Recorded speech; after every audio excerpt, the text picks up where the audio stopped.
It's the stereotype that just won't die.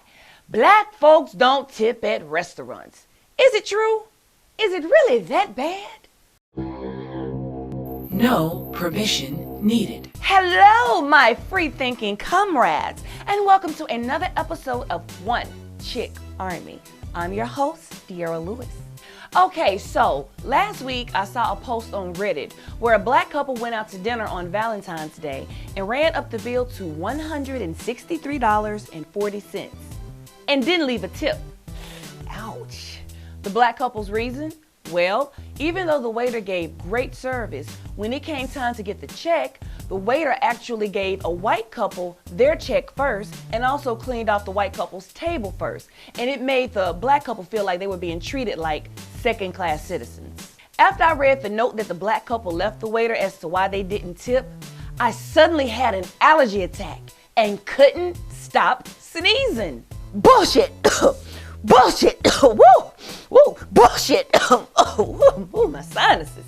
Look, I don't know exactly what happened, but based on the note the black couple left, the reasons for not tipping was pretty fucking farce. And this set off a pretty revealing debate and discussion about black folks and tipping. From what I read, the majority, and this is black waiters included, pretty much stated that black people collectively are pretty poor tippers.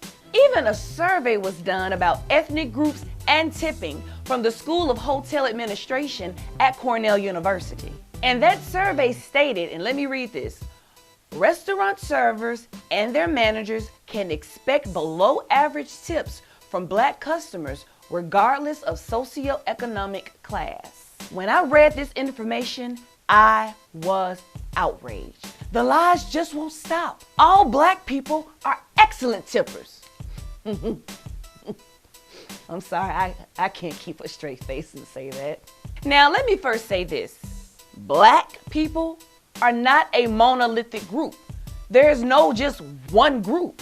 So to slap this label on us is not only extremely inaccurate, it's unfair. Because when I dine out, I tip pretty generously, usually 18% and up. However, the reason I am a generous tipper is because I used to wait tables. And I hate to say it, but that survey and a lot of comments I read about black people and tipping was kind of hard for me to disagree with. The first restaurant I worked at was actually a movie theater. It was a restaurant and a movie theater combined. So when a black movie came out, or I'd rather say a movie that featured a black cast came out, the waiters would flip a coin on who got that room or who got that theater. Why?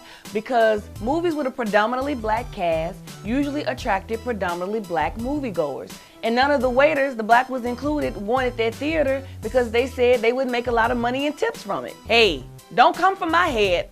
I'm just the messenger. Now, at another restaurant I worked at, I had a mixed experience. Many times, my tips were a reflection of my service, and people of color and all other ethnicities alike usually treated me fairly. But I did have quite a few experiences with some folks having some huge demands and ordering me around like my name was Mammy from Gone with the Wind. Waiter, I need more water.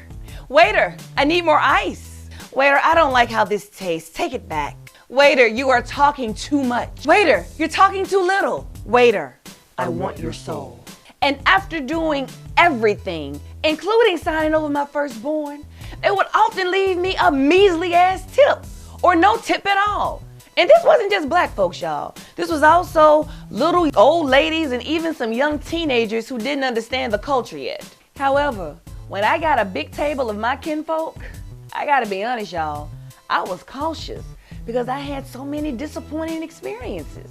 So I am adamant about doing my part to bust up this stereotype.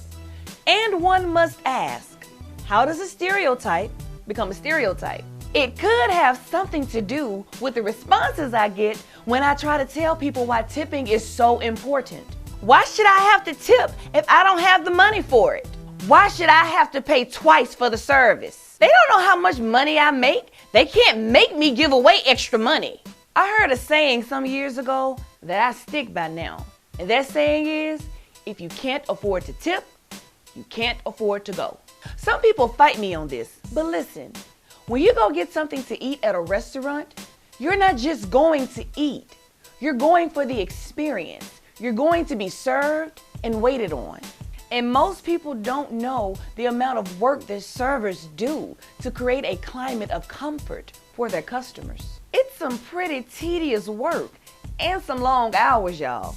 They prep the tables, recommend the kinds of foods you like, serve your drinks, keep your glasses filled, make sure that you're comfortable, and get you anything that you need while you're there. If you were just looking to get something to eat, there are other options. There are buffets, there are fast food restaurants, and there is the good old-fashioned grocery store.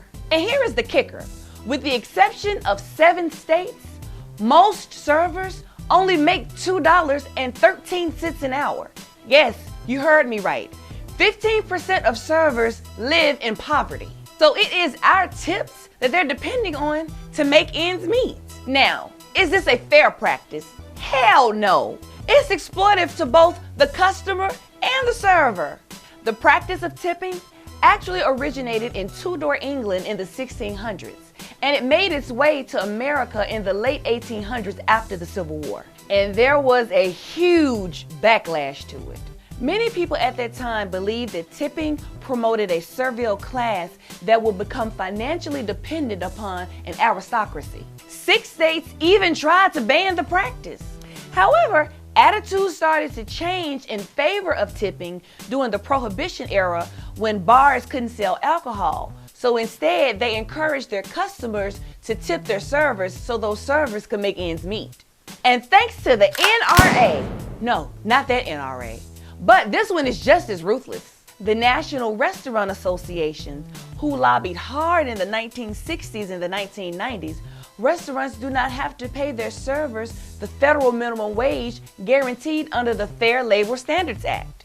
These servers don't get vacation, they don't get paid sick leave, and they usually have very lousy health care plans. And before anybody starts hollering, that's not my problem. They chose that job. But you still dine out for the experience of being waited on and served.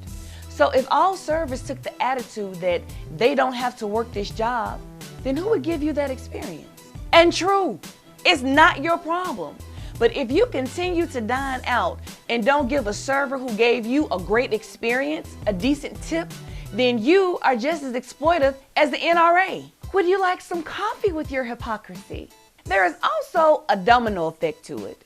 Because due to the belief that Black people are poor tippers, many well-tipping African Americans may get treated unfairly and indifferently because of it. Now, if the waiter is an asshole, and I mean a true asshole, I'm not talking about they smiled at somebody at one table 5 seconds longer than they smiled at you, or they brought the check to another table first who may have asked for the check or who may have looked like they were ready to go. But if they are true pricks, then they don't get tipped. They made their bed, so let them lie in it. Better luck next time. But bottom line, if you can't tip, and preferably at the standard rate, then maybe you should just get takeout that night. And that's all I have to say about that. So now it's time to chat. Topic question: do you think Black people are unfairly stereotyped as bad tippers? I want to know your thoughts, so post below. And also, you can chat with me on Twitter, Facebook, Instagram, or onechickarmy.com. And remember to subscribe below. Just click the button below and subscribe. That's how we keep in touch, and that's how you never miss a post. And until next time, this is One Chick Army, and I am your host, De'Ara Lewis. Over and out.